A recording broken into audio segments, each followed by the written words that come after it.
Well, good evening, South Africa, and welcome to Sunday Live right here on SABC 1. I am your host, Dumelo Mututwani.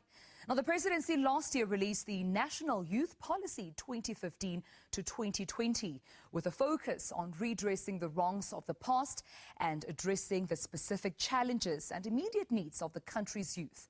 Now, the NYP 2020 builds on South Africa's first NYP, which covered the period 2009 up to 2014. Well, some of the key objectives of the National Youth Policy 2020 include fostering a sense of national cohesion, consolidating and integrating youth development into the mainstream of government policies, programs and the national budget, while building the capacity of young people to enable them to take charge of their own well-being by building their assets and realizing their potential.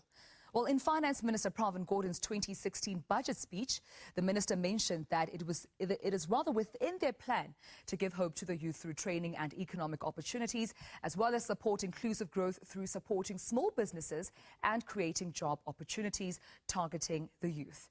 Now, with the NYP 2020 and youth budgetary plans, how can the youth further participate in improving the economy? Well, before we get into our discussion tonight, let's take a look at this brief insert prepared by Tule Tunjang. They say tough times don't last, but tough people do. How does one weather the storm in a country with a considerable rate of youth unemployment, a possible economic downfall, and the weakening of the rand? Sunday Live spoke to some young entrepreneurs who are determined to succeed and are eager to make a lasting contribution in this country. It's actually an international concept.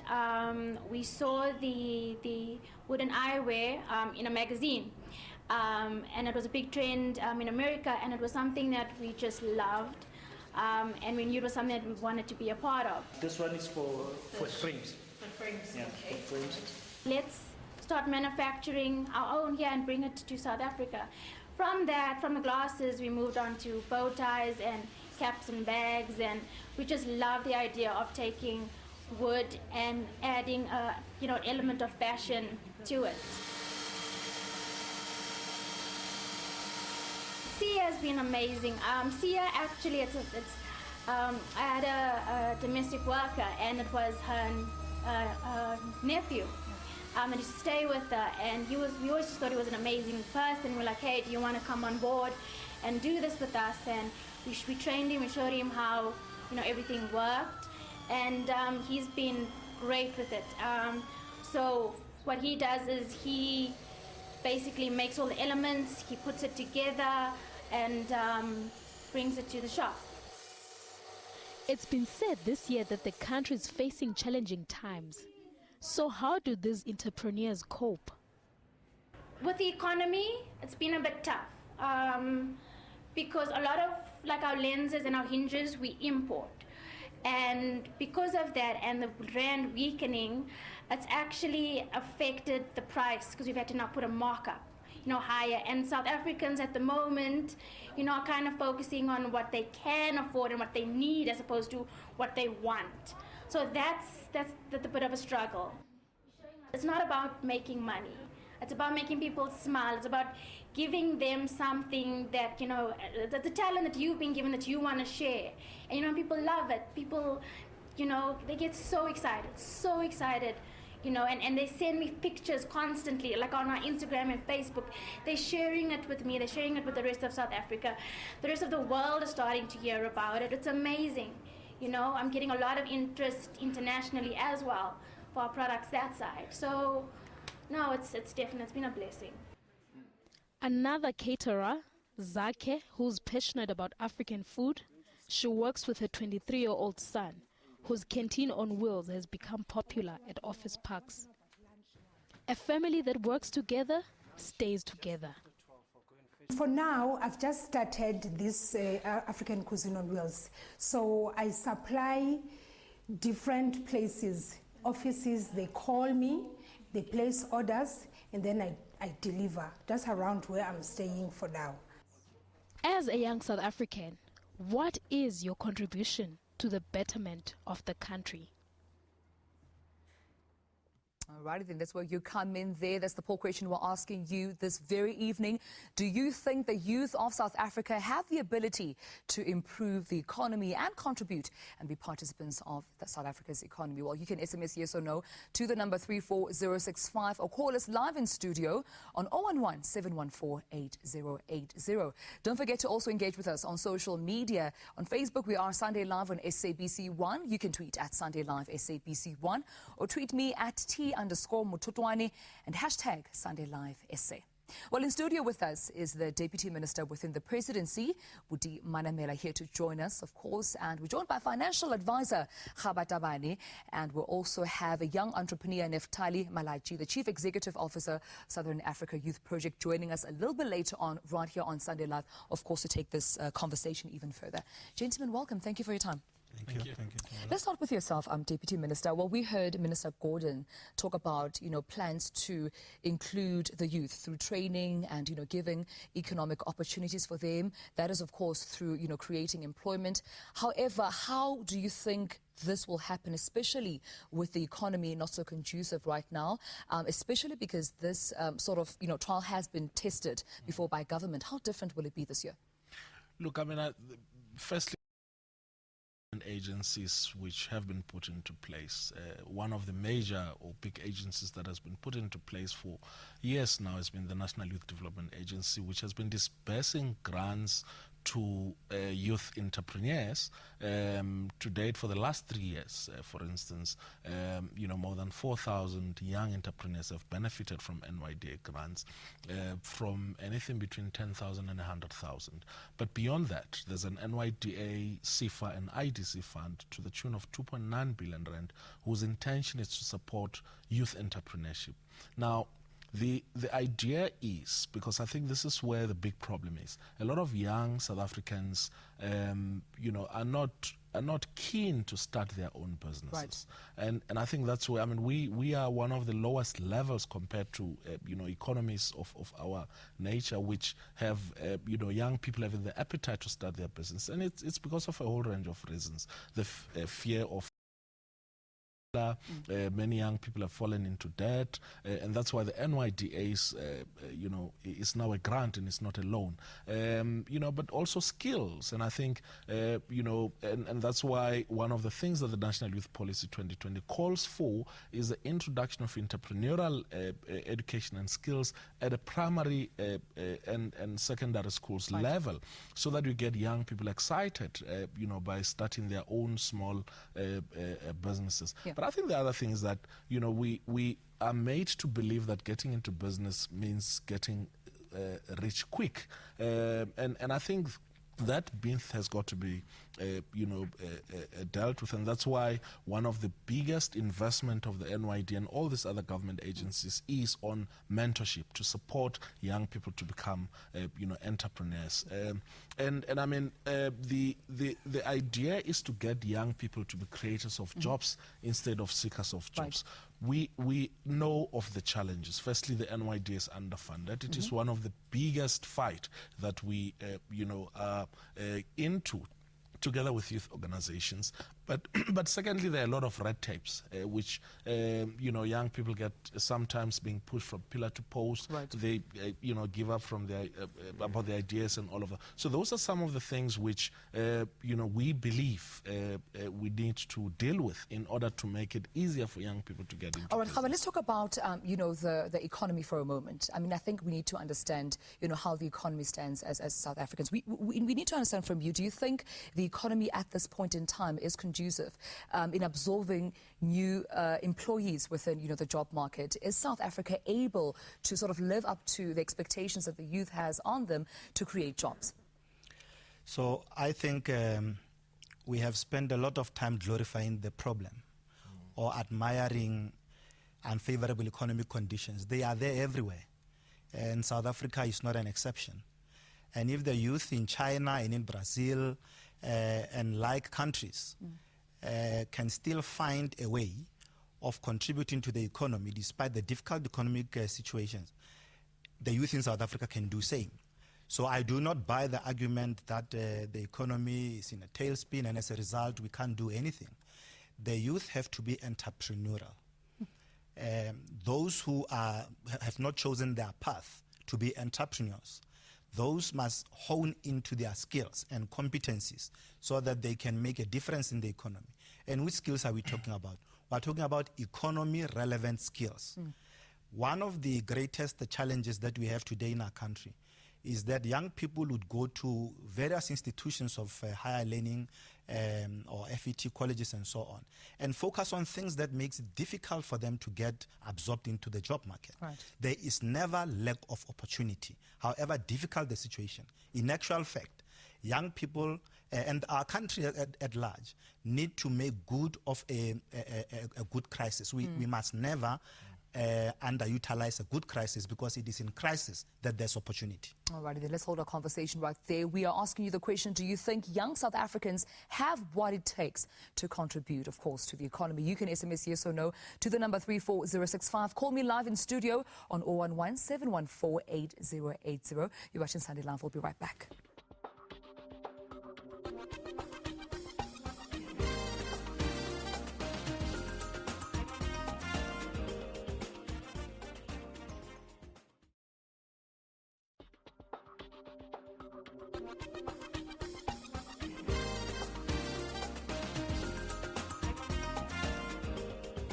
Welcome back. You're watching Sunday Live right here on SABC 1, and we are talking about the ability that, the youth possesses to contribute into the economy. Of course, we've heard Minister Pravin Gordhan's budget speech this past couple of days saying that they have plans to support small businesses and to support the youth, and to also offer training and to ensure that they become part of the economy and become economic participants. Now, we want to understand exactly what this means for the youth, especially now that we are also moving into local government elections, and some young people are saying they want to boycott, registering because they do not have employment. But we also are joined right now in studio by Neftali Malachi, who's of course the Chief Executive Director of Southern Africa Youth Projects. Let's tell us more about, his experience as an entrepreneur. Welcome, Neftali. Thank you so much for your time. Thank you for having me.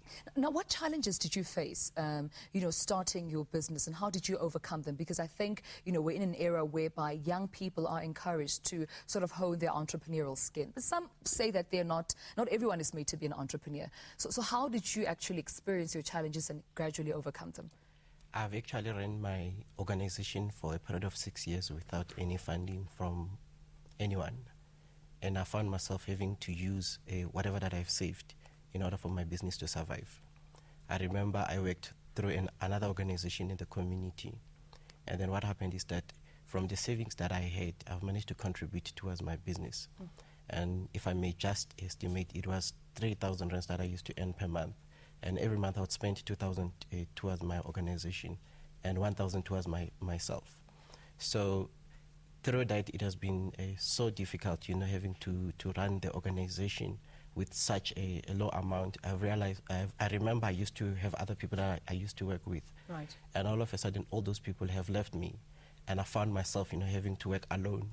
And another thing that I've also found out is that over the 6 years that I've been running the organization without any budget, I've been learning all the tips and tricks on how do I actually have to survive, moving forward.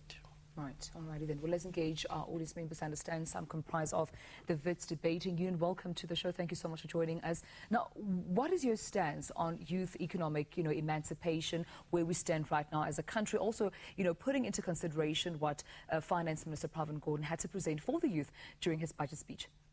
Okay, my name is Masim Takolia. I'm the Internal Director at the Wits Debating Union.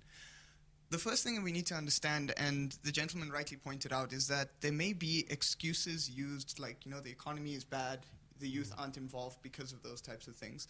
But the big issue in especially South African entrepreneurship is that there's no drive towards becoming entrepreneurs in the first place. And we can see this especially in high schools, and I think that the new National Youth Program is actually very good in the sense that it allows for subjects like entrepreneurship, I hope, in primary and secondary schools, because when we had business studies, it doesn't really prepare you for the big bad world in the way that entrepreneurship works. Right. But secondly, the other issue is that as much as, it's just an excuse to say the economy is bad, the other issue is the barriers to entry.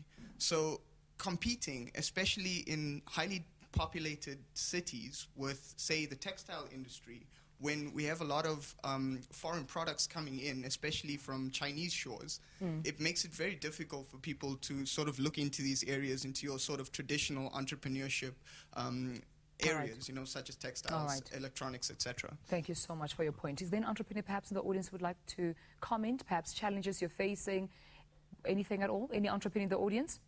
All right. Yes, please.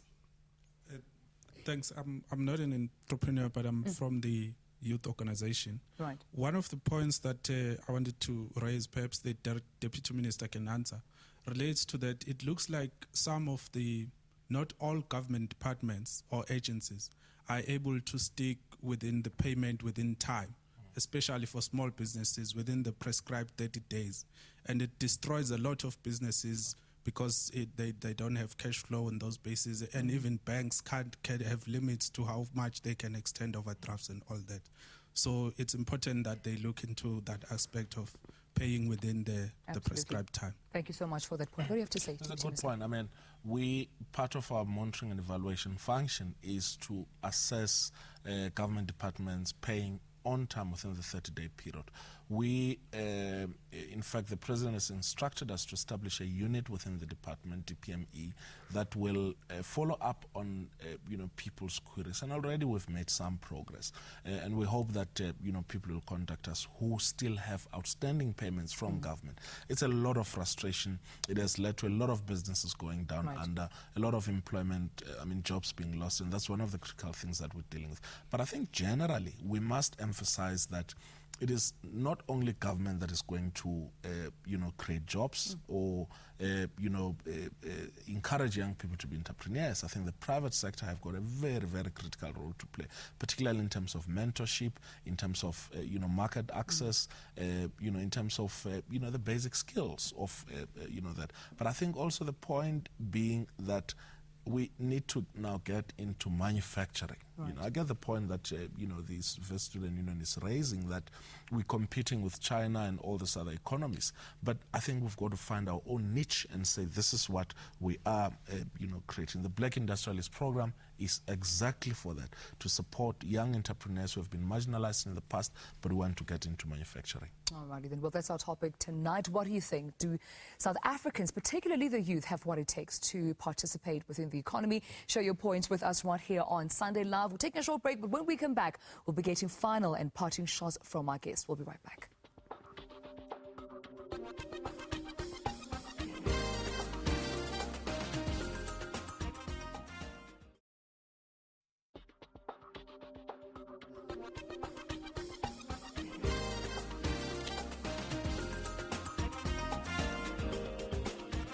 Welcome back. You're watching Sunday Live right here on SABC 1, and we are almost at the end of our program. We're talking about the youth and their potential to participate and contribute towards the economy. I'm going to take a conversation back to our audience members. Can we just get your comments or even questions, please, very briefly? Well, I'm Kifilole Kabe from the Wits Debating Union. The question that I want to ask is that I hear you, gentlemen, that you're speaking about mentorship programs, you're speaking about access and whatnot. My question is, do the people that need it most know where to have that access? Do they know where they can get that mentorship programs that you are talking about? Because I feel like a lot of people, the youth mostly, they do not know where to get access. Right. They hear about it on TV and whatnot, but in their communities, where can they go and who is willing to help them? All righty then. Let's just get the two gentlemen, please, to comment very briefly and quickly. Thank you. My name is Philip Nguta. I'm from SASCO. I think one thing needs to be made clear, that there's no economy that is going to survive without proper education to its youth, particularly on the issue of tradition and culture of where the country needs to go. I think that we need to get very clear. My comment is based on the issue that we have not established a situation whereby the youth of this country is able to infiltrate skills-wise, experience-wise, and so forth. We're in a society that says that you need to have skills in order to get a job. You go and get a skill to get a job, but still there are no jobs. All right. It is a bit issue of a vice versa. So I think that there's a need that needs to be done in terms of. Thank you so much for your point. Briefly, gentlemen, please. Alex Mtagane from the Young Communist League in Gauteng. Youth development and youth entrepreneurship, whatever you want to call it, is not only the mandate of government, but it's also the mandate of the business sector. I mean, we're talking about the private sector in South Africa that is sitting on excess funds of more than 500 billion that they are not reinvesting back into the mainstream economy, either to create jobs or to give the necessary mentorship programs that the Deputy Minister talked about.